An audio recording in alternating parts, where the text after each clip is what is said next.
हम कर रहे हैं 11th होम साइंस का चैप्टर नंबर 9 अन्य व्यक्तियों से संबंध और मेलजोल। हम कर रहे हैं इसका ग भाग समुदाय और समाज। पिछले वीडियो में हमने बात की थी समुदाय के परिचय की। आज के वीडियो में हम बात करेंगे समुदाय के प्रकार यानी कि types of community. So let's start the topic. बच्चों देखिए, हम अपने आसपास के अगर उदाहरणों पर विचार करें तो आप बताइए ऐसे और कौन से लोग हैं जिनके साथ हम अपने एक्सपीरियंसेस शेयर करते हैं।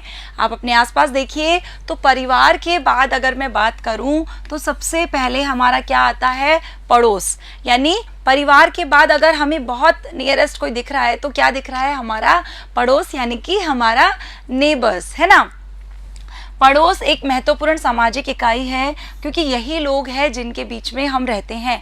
देखिए, फैमिली और रिश्तेदारों के साथ तो हम रहते हैं, लेकिन अगर उसके बाद हम बात करें तो हमारा जो नेबरहुड है, हमारे जो पड़ोसी हैं, इनके साथ हम अपने रूटीन की जो एक्टिविटीज़ हैं, हमारे एक्सपीरियंसेस हैं और बहुत सारी जो चीज़ें हैं उनके साथ हम शेयर करते हैं। बेशक इसका आशय यह नहीं है कि पड़ोस के बिल्कुल सभी सदस्य एक जैसे होते हैं, स्थिति इसके विपरीत भी हो सकती है। जैसे ही मैंने पड़ोस का नाम लिया तो आप में से बहुत सारे बच्चों के दिमाग में आया, जी हाँ मैडम बिल्कुल सही कह रही है, हम अपने पड़ोस के साथ बहुत सारे अनुभव को शेयर करते हैं। लेकिन कुछ बच्चों के दिमाग में ये भी आया होगा कि मैम बिल्कुल सही नहीं कह रही, क्योंकि हमारा तो हमारे पड़ोस से बहुत ज़्यादा कनेक्शन नहीं है, आसपास के लोगों से बहुत ज़्यादा हम अनुभव या विचार या दैनिक क्रियाकलाप बांटते नहीं हैं। तो कोई भी स्थिति हो सकती है, स्थिति हमेशा एक जैसी नहीं होती, पड़ोस के सारे सदस्य एक जैसे नहीं होते, सबका पड़ोस एक जैसा नहीं होता है। तथापि जीवन की कुछ परिस्थितियां साझी हैं जो हमें कई तरह से एक जैसा बनाती हैं। देखिए, हमारे पड़ोस के सदस्य या हमारा पड़ोस कैसा भी हो, फिर भी हम एक दूसरे से जुड़ जाते हैं। कैसे, हम इसका छोटा सा एग्जाम्पल लें। अधिकांशतः पड़ोसी इलाके में उपलब्ध करी गई सेवाओं का उपयोग करते हैं। देखिए, हम जहाँ रह रहे हैं वहाँ आसपास जो सुविधाएं हैं, जो सर्विसेज हैं, उनका हम और हमारे पड़ोसी और हमारा वो पूरा इलाका एक जैसे ही उपभोग करते हैं। हम बात करें, हमें अगर कोई चीज़ चाहिए, कोई सामान खरीदना है, हम आसपास की दुकान से खरीद रहे हैं तो हमारा पड़ोसी भी वहीं से खरीदता है, वहाँ के आसपास के रहने वाले लोग भी खरीद रहे हैं। तो एक तरह से हम एक दुकान है वहाँ से अपने अनुभव एक जैसे शेयर कर रहे हैं। अगर हम बात करें स्वास्थ्य की, आसपास कोई डॉक्टर है, कोई क्लिनिक है, कोई हॉस्पिटल है, उस सेवा का उपयोग भी हम एक साथ कर रहे हैं, हम उसको साझा कर रहे हैं। अगर सिक्योरिटी की बात आए, स्कूल है या बच्चों के खेलने के लिए कोई गार्डन है, कोई प्लेइंग एरिया है, तो उसे भी हम साझा कर रहे हैं, उसे भी हम बांट रहे हैं। तो किसी ना किसी तरीके से हम किसी ना किसी अनुभव को, किसी सेवा को हम आपस में साझा कर रहे हैं, हम आपस में बांट रहे हैं, चाहे फिर पड़ोस के सदस्य अच्छे हैं या बुरे हैं। यह लोगों को निकट लाता है और फलस्वरूप प्राय वार्तालाप, मित्रता और सहयोग भी होती है। और कई बार अगर हम निकट नहीं भी होते तो ये बहुत सारी सेवाएं हैं, ये बहुत सारे क्षेत्र हैं जहां हम मिलते हैं, हमारी बातचीत होती है और सहयोग की भावना आती है और आपस में निकटता आती है। जैसे उत्सव के समय विभिन्न धार्मिक समूहों के लोग अपनी खुशियाँ दूसरों के साथ बांटने के उद्देश्य से परिवारों के लिए विशेष प्रकार से तैयार किया गया भोजन लाते हैं। देखिए, ये जो भोजन है ये हमारी संस्कृति का एक परिचायक होता है। तो जब अलग अलग उत्सव होते हैं, अलग अलग धार्मिक समूह होते हैं, अलग अलग खुशी का माहौल होता है, समय होता है, कहीं पे दिवाली, कहीं पे ईद, कहीं पे क्रिसमस डे, तो अलग अलग संस्कृतियों में अलग अलग खुशियां हैं, अलग अलग उत्सव हैं। और उन खुशी के मौक़ों पर लोगों के घर पे जो तैयार किए गए व्यंजन होते हैं वो भी अलग अलग होते हैं। तो लोग अपनी खुशियों को बांटने के लिए वो व्यंजन एक दूसरे से साझा करते हैं, बांटते हैं, एक दूसरे को खिलाते हैं और एक दूसरे का खाते हैं। इतना ही नहीं, संकट के समय भी पड़ोसी बहुत महत्वपूर्ण होते हैं। बच्चों, आपने नोट किया होगा, अगर आपके घर में दिवाली नहीं मनाती, आप मुसलमान हैं, आप ईद मना रहे हैं, तो दिवाली पर आस पड़ोस के जो लोग हैं जो दिवाली मना रहे हैं आपको अलग अलग तरह के व्यंजन खिलाते हैं।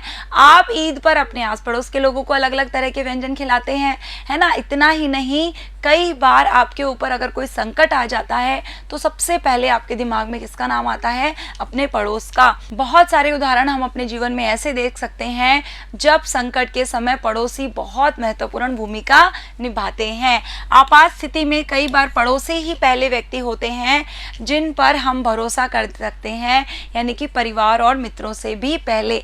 कई बार सिचुएशंस ऐसी आ जाती हैं जब तक हमारा कोई रिश्तेदार आए या हमारे परिवार के लोग आए, उनसे पहले हमें लगता है हमारे पड़ोसी हमें संभाल सकते हैं, फिर चाहे किसी भी तरह की इमरजेंसी क्यों ना हो। ऐसे मौके पर लोग प्राय एक दूसरे की मदद करते हैं। हालांकि ऐसा नहीं है कि सारे ही लोग एक दूसरे की मदद करते हैं या एक जैसी मदद करते हैं। अलग अलग लोगों द्वारा जो की जाने वाली मदद होती है उसकी मात्रा में अंतर होता है। कई लोग फाइनेंशियली हमारी हेल्प करते हैं, कई लोग फिजिकली हमारी हेल्प करते हैं, कई बच्चों को संभालने में अलग अलग तरीके की मदद होती है, वो अलग अलग लोगों द्वारा की जाती है। सब में समानता नहीं होती है। आपने देखा होगा कई बार आपको कहीं जाना होता है, आपका पड़ोस से इतना अच्छा संबंध होता है कि आप अपने बच्चे को कुछ घंटे के लिए वहीं छोड़कर अपना काम कर कर और वापस आ जाते हैं। कई बार आपको पैसों की ज़रूरत होती है तो आपके पड़ोसी आपकी मदद करते हैं। कई बार आप बीमार हैं, आप खाना नहीं बना पा रहे तो आपके पड़ोसी आपकी मदद कर रहे हैं या आप उनकी मदद कर रहे हैं। तो अलग अलग लोगों द्वारा अलग अलग समय में अलग अलग मदद की जाती है। यह सच है कि हम ऐसे व्यक्ति की मदद करने में अधिक रुचि लेंगे जो हमारे निकट रहता है। अगर किसी की हेल्प करने की बात आए तो हम अनजान व्यक्ति की हेल्प करने की बजाय ऐसे व्यक्ति की मदद करते हैं जिस पर हमें भरोसा है, जो हमें निकट रहता है या जिसे हम जानते हैं, बजाय इसके कि सड़क पर ऐसे व्यक्ति की मदद करें जिसे हम बिल्कुल भी नहीं जानते हैं। अब सामुदायिक जीवन तथा सामाजिक संस्थाओं के गठन के बारे में हम थोड़ी सी चर्चा कर लेते हैं कि जो कम्युनिटी लाइफ है, ये जो इंस्टीट्यूशंस हैं, उनके बारे में, जो अलग अलग पारिस्थितिक वातावरण में भिन्न भिन्न होता है, जैसे गांव और शहर। अभी तक हम बात कर रहे थे हमारे पड़ोसी की, अब हम बात कर लेते हैं गांवों में और शहरों में। इस समाज में, इस सोसाइटी में क्या अंतर होता है। शहर, कस्बों तथा गांवों में जो घर हैं, सेवाएं हैं और समाज की व्यवस्था है, इनके तरीके में अंतर होता है। ये बिल्कुल सही बात है। आप में से भी जो बच्चे वीडियो देख रहे हैं, इस वक्त कुछ लोग गांव में रहते हैं, कुछ लोग शहर में रहते हैं, कुछ टाउन में रहते हैं, है ना। तो वहाँ पर जो घर हैं, वहाँ के जो समाज की व्यवस्था है, वहाँ पर जो सेवाएं हैं, सब में अलग अलग अंतर होता है। इतना ही नहीं, गांव के स्कूल में और शहर के स्कूल में अंतर होता है। वहाँ की जो हॉस्पिटल्स हैं, जो स्वास्थ्य सेवाएं हैं, जो क्लिनिक है, और शहर के जो स्वास्थ्य सेवाएं हैं उनमें भी अंतर होता है। यानी लगभग हर चीज़ में अंतर होता है। हम देखते हैं कि किसी बड़े शहर में पड़ोस के घर काफ़ी दूर हो सकते हैं। हम बात कर रहे हैं बड़े बड़े शहरों की, तो ज़रूरी नहीं है हमारा पड़ोस बिल्कुल हमारे साथ में ही हो। कई बार बहुत ज़्यादा अंतर होता है, घर काफ़ी दूर भी होते हैं और अक्सर अनेक लोग आपस में बातचीत भी नहीं करते, एक दूसरे को अच्छी तरह नहीं जानते, यद्यपि इसके अनेक अपवाद होते हैं। देखिए, ये बिल्कुल सही बात है। शहरों में अक्सर ऐसा होता है कि कई बार तो हमें यही नहीं पता होता कि हमारे पड़ोस में कौन रहता है या उनके नाम क्या हैं। हम ना ही उन्हें जानते हैं, ना हमारी उनसे ज़्यादा बातचीत होती है, ना ही इतना मिलना जुलना होता है। लेकिन हर जगह ऐसा नहीं है, अपवाद हर जगह होते हैं। हम लगभग जगहों की बात कर रहे हैं। ये बिल्कुल सही बात है कि जितनी घनिष्ठता, जितना अपनत्व, जितनी जो प्रेम और सहयोग की भावना होती है, जो गाँवों में होती है, जो कस्बों में होती है, वो शहरों में नहीं होती है। मैं 100% बात नहीं कर रही हूँ, लेकिन ऑलमोस्ट लगभग ऐसा होता है। जो गांव हैं, जो कस्बे हैं, वहाँ पड़ोसियों के बीच जो घनिष्ठता है, जो अपनापन है, जो प्रेम है, जो सहयोग है, वो अधिक होता है बजाय शहरों के। क्यों? क्योंकि शहरों में जो जीवन है वो बहुत ज़्यादा व्यस्त होता है, दूरियाँ बहुत अधिक होती हैं, उनकी जो लाइफ है वो बहुत ज़्यादा बिजी होती है। एक गांव में जो लोग हैं, प्राय अपने इलाके में रहने वाले सभी परिवारों से परिचित होते हैं। देखिए, शहर के लोगों के लिए ये जो लाइन है ये बहुत ही सरप्राइजिंग या अजीब सी होगी कि जो गांव के लोग हैं वो लगभग सबको जानते हैं, जो भी उस इलाके में रहते हैं उनके परिवारों से परिचित होते हैं। इतना ही नहीं, कई बार तो हम परिवार के सभी सदस्यों के नाम जानते हैं। यदि गांव छोटा हो तो वहां रहने वाले सभी परिवारों को भी जानते होंगे। देखिए जो छोटे गांव हैं वहां हर व्यक्ति को पता होता है कि मेरे गांव में कितने लोग रहते हैं, उनका नाम क्या है, वो कहाँ रहते हैं, उनके परिवार में कितने सदस्य हैं, यानी कि हम पूरे के पूरे गांव को जानते हैं। और शहरों में जो कंडीशन है इसके जस्ट ऑपोजिट है। लोग एक दूसरे को नाम से जानते होंगे, कम से कम परिवार के मुखिया को तो जानते ही हैं, और इस तरह किसी अजनबी को तत्काल पहचान लिया जाता है। देखिए गांव में लोग सब एक दूसरे का नाम भी जानते हैं।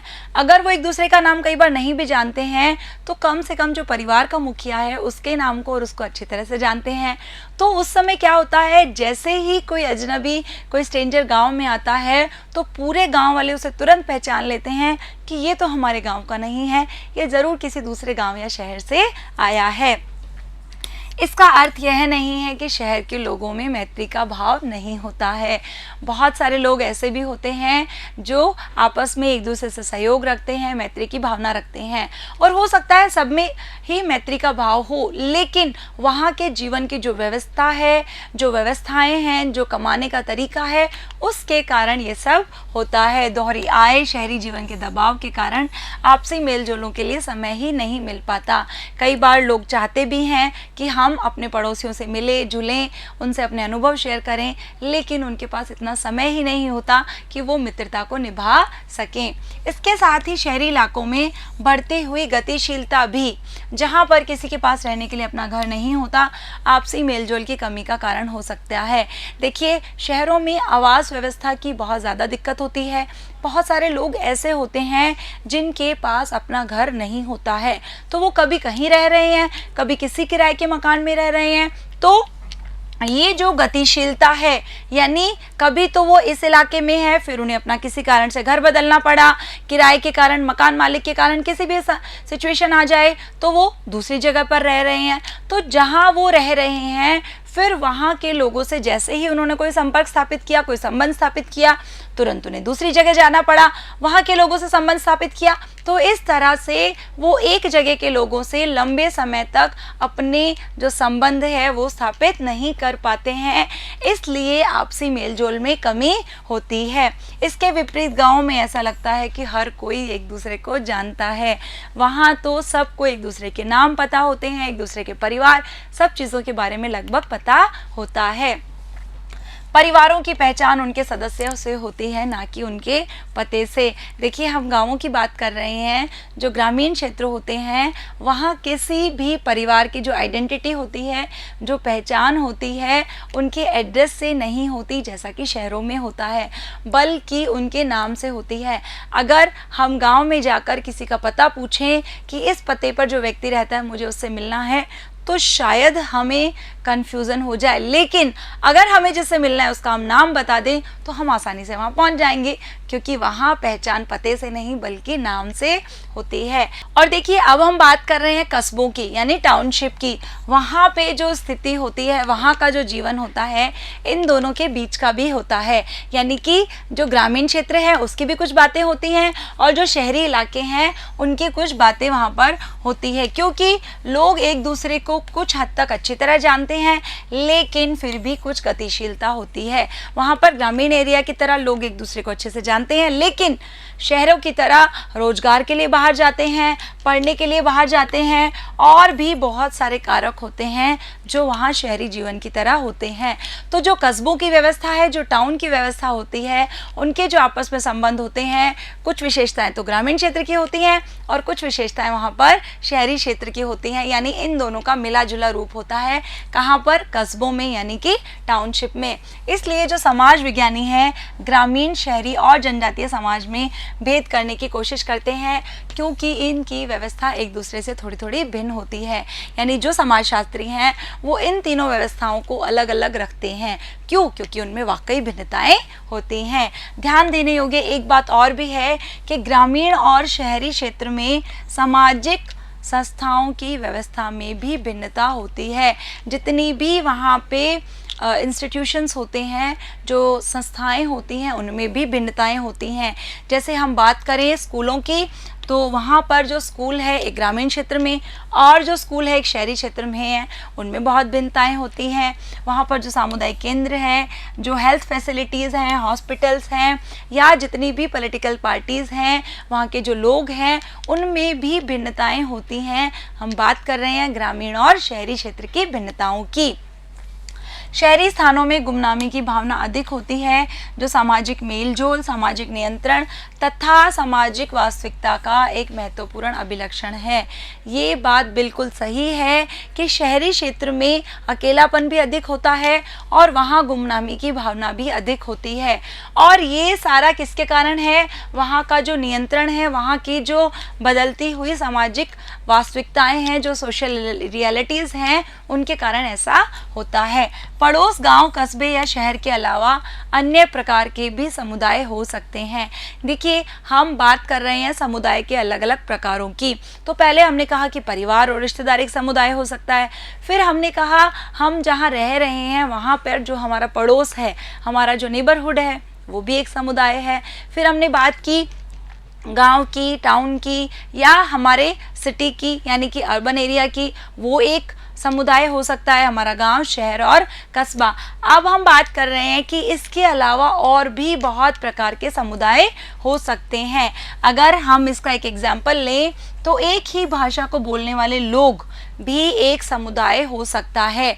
जैसे बहुत सारे लोग हैं जो पंजाबी भाषा बोलते हैं, हो सकता है वो सब एक दूसरे को नहीं जानते हैं, लेकिन वो एक समुदाय हो सकता है क्योंकि वो लोग सभी एक ही भाषा को साझा कर रहे हैं।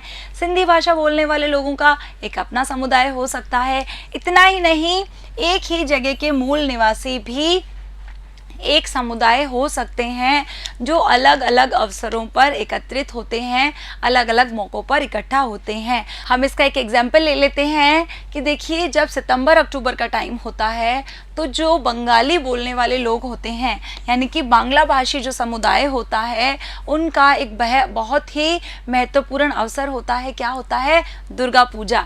दुर्गा पूजा के समय माँ दुर्गा की आराधना के लिए, उनकी पूजा के लिए जितने भी बंगाली लोग होते हैं वो एक साथ इकट्ठे होते हैं। अनेक पंडाल बनाए जाते हैं, उन पंडालों में लोग आते हैं, वहाँ पर उत्सव मनाते हैं, एक साथ मिलकर खाते हैं, पीते हैं, पूजा करते हैं, आराधना करते हैं। तो वो एक लोगों का समुदाय कहा जाएगा जो किसी विशेष अवसर के लिए इकट्ठे होते हैं और एक जैसी भाषा बोलते हैं। यहाँ हमने उदाहरण लिया है दुर्गा पूजा का। और कौन से लोग आते हैं? बंगाली लोग। इन पंडालों में बच्चों के लिए खेलने आदि की व्यवस्था होती है।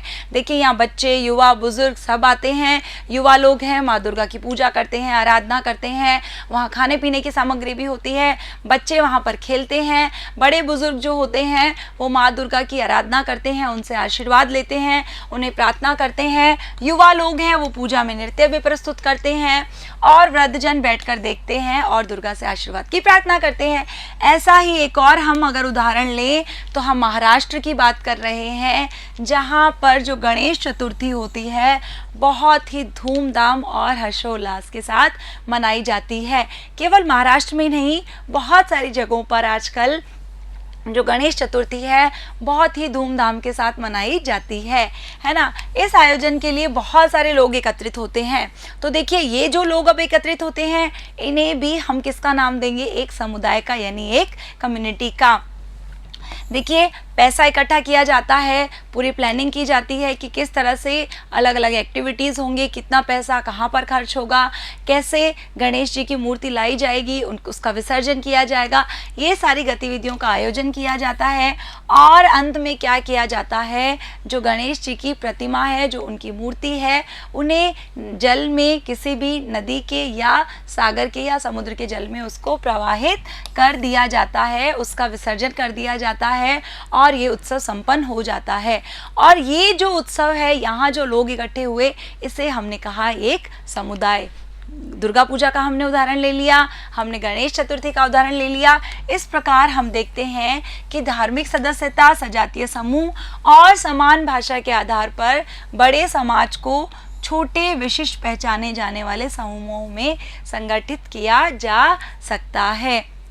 देखिए, एक बात का ध्यान रखना बहुत ज़रूरी है कि एक व्यक्ति ऐसा नहीं कि केवल एक ही समुदाय का सदस्य हो सकता है। एक व्यक्ति बहुत सारे समुदायों का सदस्य भी हो सकता है एक ही समय पर। ऐसा नहीं है उसने एक समुदाय छोड़ा तभी वो दूसरे समुदाय का सदस्य हो सकता है। एक ही व्यक्ति अनेक समुदाय का सदस्य हो सकता है। हम इसके कुछ छोटे छोटे एग्जाम्पल्स ले लेते हैं कि किसी पारसी परिवार की एक बच्ची है जो स्कूल भी जाती है, वह स्वतः ही स्कूल समुदाय की सदस्य बन जाती है। हमने बात की थी परिवार एक समुदाय है, तो एक बच्ची है जो पारसी परिवार की है तो सबसे पहले तो वो समुदाय की सदस्य है जिस परिवार में वो रह रही है। अब वो बच्ची स्कूल जाती है तो जिस स्कूल में जा रही है वो वहाँ के सदस्य है। और अगर हम बात करें कि हो सकता है कि वो किसी शिक्षक से नृत्य सीख रही है तो इस नृत्य समूह की भी वो सदस्य होगी, यानी जिससे भी वो डांस सीख रही है वहाँ जो डांस का ग्रुप है वो बच्ची अब उसकी भी सदस्य है। देखिए, पहले वो परिवार के सदस्य है, फिर वो स्कूल की है, अब वो उस नृत्य समूह की सदस्य भी है। इतना ही नहीं, अगर वो लड़की लोगों के उस समूह का हिस्सा हो सकती है जो सड़क पर पशुओं पर होने वाले अत्याचारों को रोकने के लिए इकट्ठे हुए हैं। इस प्रकार वो उस पशु प्रेमी समूह की भी सदस्य हो सकती है। आपने देखा होगा आजकल लोग पशुओं को लेकर, जानवरों को लेकर बहुत अधिक जागरूक हैं कि उन पर हिंसा नहीं होनी चाहिए, है ना, उन्हें प्रेम से रखा जाना चाहिए। उस हिंसा का वो विरोध करते हैं। तो वो बच्ची भी अगर उसमें शामिल है तो वो उस समूह का भी सदस्य बन चुकी है। इस प्रकार हम सभी किसी भी समय अनेक समूह समुदायों के सदस्य हो सकते हैं जो कई बार हमें अपनी सदस्यता से अवगत भी नहीं कराते हैं, यानी हमें पता ही नहीं होता कि हम कितने समूहों के सदस्य हैं। तथापि हमें अपनी पहचान बनाने और किसी समूह का सदस्य होने की भावना के लिए ये सदस्यताएं बहुत महत्वपूर्ण होती है। देखिए, चाहे हमें पता हो या ना हो कि हम किसी समुदाय के सदस्य हैं, लेकिन हमें उस अपनी अगर पहचान बनानी है, हमें अगर उसे समूह का सदस्य बनना है तो उसकी भावना के लिए, यानी हमें अगर ये भावना अपने अंदर लानी है कि हम उस समूह का सदस्य हैं तो उसकी सदस्यताएं बहुत ज़्यादा इम्पॉर्टेंट होती हैं।